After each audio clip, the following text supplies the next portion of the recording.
నిజంగా చాలా బాగుంది సార్. సాంగ్ కానీ ఇటీవల ఇచ్చిన ట్రైలర్ చాలా బాగుంది. కానీ సినిమా కొద్దిగా రాంగ్ టైంలో రిలీజ్ చేస్తున్నట్టు అనిపిస్తుంది. ఎందుకంటే ఇప్పుడు 2 తెలుగు రాష్ట్రాల్లో ఎగ్జామ్స్ జరుగుతున్నాయి. ఇటు పొలిటికల్ హీట్గా పెరిగిపోయింది కదా. ఈ టైంలో ఇంత మంచి సినిమాని రిలీజ్ చేయటం అంటే మీకు కొంత ఇబ్బంది అనుకుంటాగా? అంటే నాకు తెలిసి ఎగ్జామ్స్ అయిపోయినాయి, ఇంటర్మీడియట్ ఎగ్జామ్స్ అయిపోయినాయి, 10th కూడా అయిపోతున్నాయి. లేదు, నిన్నటిని స్టార్ట్ అయ్యాయి. అవును, అదే అంటున్నానండి. నాకు తెలిసి 29th లోపు అయితే ఎగ్జామ్స్ అన్ని అయిపోతున్నాయి, లేకపోతే 30th 31st అవుతున్నాయి. Summer first cinema, good Friday holiday, political fever అంటే May 13 దాకా ఎలక్షన్స్ కొంచెం పుష్ అయింది కదండి. ఎక్స్పెక్ట్ చేసింది మిడ్ ఏప్రిల్ అనుకున్నాం, అది కొంచెం May 13 దాకా పుష్ అయింది కాబట్టి కొంచెం సమ్మర్ ఫస్ట్ సినిమాకి ఎప్పుడో అడ్వాంటేజ్ ఉంటుందని అలా ప్లాన్ చేసామండి. Okay okay. ఈ బ్యాక్గ్రౌండ్ మ్యూజిక్ చూస్తుంటే అంటే ఫస్ట్ మీరు తమన్ గారు కదా అనుకున్నది, ఇప్పుడు భీమ్స్ గారిని మార్చారండి. తమన్ కొంచెం స్కెడ్యూల్స్ అవైలబిలిటీలో టైట్ ఉందని చెప్పి అందుకని మీరు అన్నట్టు రిలీజ్ డేట్ అనేసుకున్నాం కదా, March 29 సమ్మర్ ఫస్ట్ సినిమాకి రావాలని. సో అందుకని మళ్ళీ తమన్ కొంచెం బిజీగా ఉన్నారని చెప్పి ఆ స్కెడ్యూల్ సెట్ అవ్వక భీమ్స్కి మారాం. Okay okay. టిల్లు స్క్వేర్ తర్వాత టిల్లు క్యూబ్ రాబోతుందా మరి? వెయిట్ చేద్దాం. సిద్ధు గారు ఇక్కడ హాయ్ సార్, కుమార్ టీవీ5. హాయ్నా. అంటే క్యారెక్టర్ డ్రివెన్ ఫిల్మ్స్ రాయటం అనేది ఒక ఛాలెంజ్. ఒక ఎక్స్పెక్టేషన్స్ రీచ్ అయిన తర్వాత మళ్ళీ దాన్ని బీట్ చేసే క్యారెక్టరైజేషన్ అదే క్యారెక్టరైజేషన్లో ఉంటుంది, కానీ కొత్తగా చూపించాలి.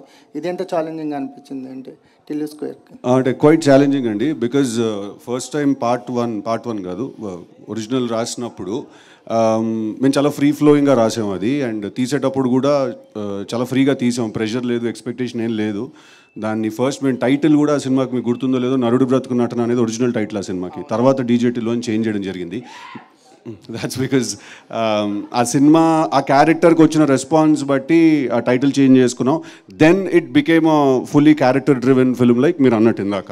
ఇప్పుడు పార్ట్ 2 రాసేటప్పుడు వాడు ఆ సినిమాలోనే వాడు అంత మాట్లాడాడంటే ఈ సినిమాలో ఆబ్వియస్లీ ఇంకా అప్ చేయాలి గేమ్ అని కాన్స్టెంట్లీ ఉండేది మా మైండ్లో.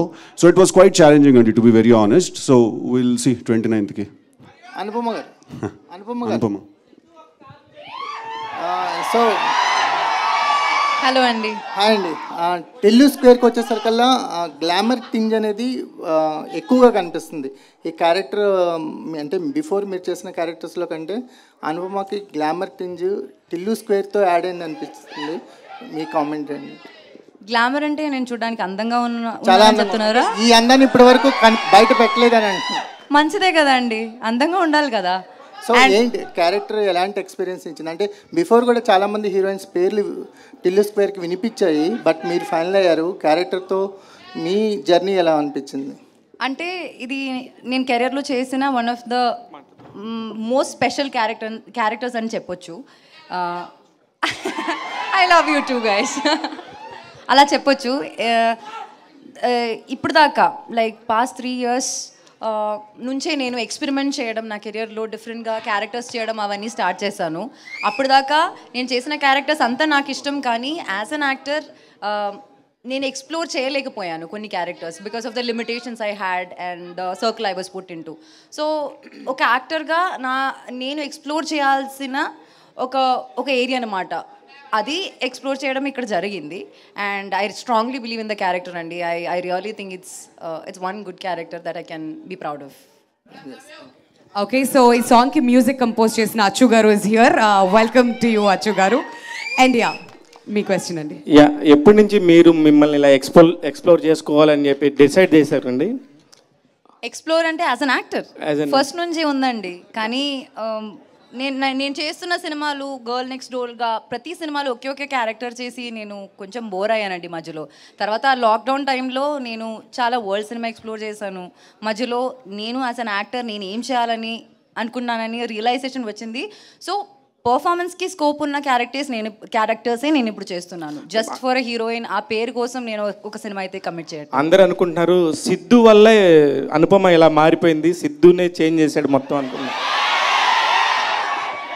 మంచిదే కదా అండి, మీరు గ్లామరస్ అంటున్నారు, అంత బ్యూటిఫుల్ అంటున్నారు, మంచిదే కదా. థ్యాంక్స్ సిద్ధు. మల్లిక్రామ్ గారు, యాక్చువల్లీ ఒక సినిమా ఏదన్నా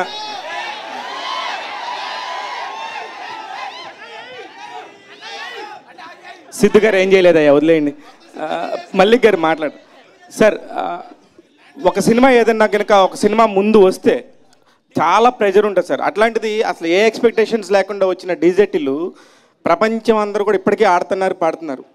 దాని కంటిన్యూషను మీరు ఫస్ట్ దానికి మీరు డైరెక్షన్ కాకుండా సెకండ్ మీరు చేస్తున్నప్పుడు చాలా ప్రెషర్ బిల్డ్ అవుతుంది. దాన్ని ఎలా మెయింటైన్ చేస్తున్నారు సార్?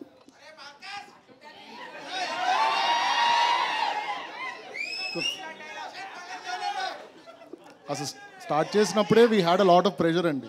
అంటే మెంటల్గా తెలుసు we're going for a big challenge అని ఒక ఐడియా ఉంది మాకు. బట్ మనకు స్టోరీ, కాస్టింగ్, మ్యూజిక్ ఇలాంటి మంచి డిపార్ట్మెంట్స్ అన్నీ కుదిరినప్పుడు ఆ ఎక్స్పెక్టేషన్ మ్యాచ్ చేయగలము అన్న confidence as we're doing the film మాకు అనిపించిందండి. సో ఇది కూడా వీ ఫెల్ట్ దట్ ఇప్పుడంతా షూట్ చేసేసి అంతా చూసిన తర్వాత we feel like we've done 100% justice to the story and this is a good sequel to DJ Tillu. Siddhu garu sir, ఏ సినిమాకైనా కూడా ఇప్పుడు ప్రమోషన్ పాయింట్ ఆఫ్ వ్యూలో ఒక 1 month నుంచి ముందు నుంచి చేయాలి, 1.5 month ముందు నుంచి చేయాలి అనేది ఒక పారామీటర్ రన్ అవుతుంది ఇండస్ట్రీలో. కానీ టిల్లు స్క్వేర్ టైంకి వచ్చేసరికి చాలా ముందు నుంచి కూడా ఒక్కొక్కటి గ్లిమ్స్ లాగా వదులుకుంటా జనాల్లో అందరిని అలా పట్టేసేలా చేశారు.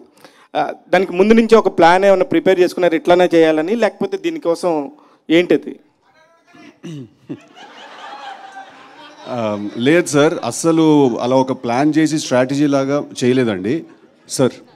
క్వశ్చన్ అడిగారు మీరు.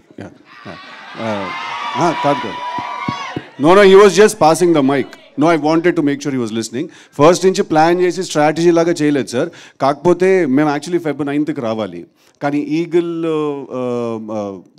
ఏమంటారు మన ఫిలిం కౌన్సిల్ తీసుకునే డెసిషన్ వల్ల we had to move, we had to respect the decision.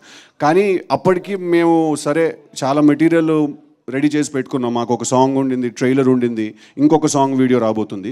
We are like అప్పటికి ఇంకా చంపేస్తారేమో ఏదో ఒక మెటీరియల్ వదలకపోతే అని ఆ ట్రైలర్ ఆల్రెడీ కింద రాస్తున్నాడు సార్, ఇంకా చూడం పో, మాకు అవసరం లేదు, నువ్వు రాకపోతే చంపేస్తాం, ఈ టైప్లో ఏవో కింద జరుగుతున్నాయి సార్. సరే అది నిజమా డిస్బిలీఫ్లో ఉండాలా ఏదో తెలియదు, ఫస్ట్ అయితే ట్రైలర్ వదులుతాం అని సినిమా గురించి బయట యూనో స్ప్రెడ్ అవ్వాలి, ఇన్ఫర్మేషన్ న్యూస్ స్ప్రెడ్ అవ్వాలని చెప్పి ట్రైలర్ ముందే రిలీజ్ చేశాను sir. So Valentine's day was a very good day Tillu trailer release చేయడానికి. సో అందుకు we release it on that day sir. Sir Siddhu garu sir, అంటే లేట్ అవటం వల్ల కూడా మీకు ఇంకా బెటర్మెంట్ ఈ అవుట్పుట్ తీసుకురావడానికి ఏమైనా యూజ్ అయిందా ఈ లేట్ అవటం కూడా? అంటే సార్ ఇప్పుడు అది ఎంత లేట్ అవుతుందో మేము అంత దాన్ని కెలుగుతూ ఉంటాం సార్. దాన్ని అది ఎంత లేట్ అవుతుందో ఒక ఫిక్స్డ్ టైం పెట్టుకొని ఒక ప్రోడక్ట్ చేస్తే డెఫినెట్లీ దాంట్లో కొన్ని ఫ్లాస్ ఉంటాయండి. బయటకు వచ్చినప్పుడు ఏ ప్రోడక్ట్ కూడా పర్ఫెక్ట్గా ఉండదు. కాకపోతే మీరు నన్ను ఇంకో 3 నెలలు వదిలేస్తే నేను ఇంకో 3 నెలలు చేస్తాను సార్. నేను మధ్యలో షూటింగ్ అయిపోయింది అనుకుని హెయిర్ కూడా కట్ చేసేసాను సార్. తర్వాత 3 కొత్త సీన్లు వచ్చాయి, చైనా నుంచి విగ్ తెప్పించాను సార్, మళ్ళీ షూట్ చేశాను సార్. మళ్ళీ 6 నెలల తర్వాత అనుపమ మళ్ళీ డేట్లు ఇస్తుంది సార్, మళ్ళీ ఇంకో 3 సీన్లు షూట్ చేస్తాను సార్. సో అది నెవర్ ఎండింగ్ సార్ ప్రాసెస్ అది. బట్ లేట్ అవ్వడం వల్ల అవుట్పుట్ బెటర్ అయిందంటే డెఫినెట్గా అయింది సార్. నాగవంశి గారు, మీరు మంచి సినిమాలు తీస్తున్నారు,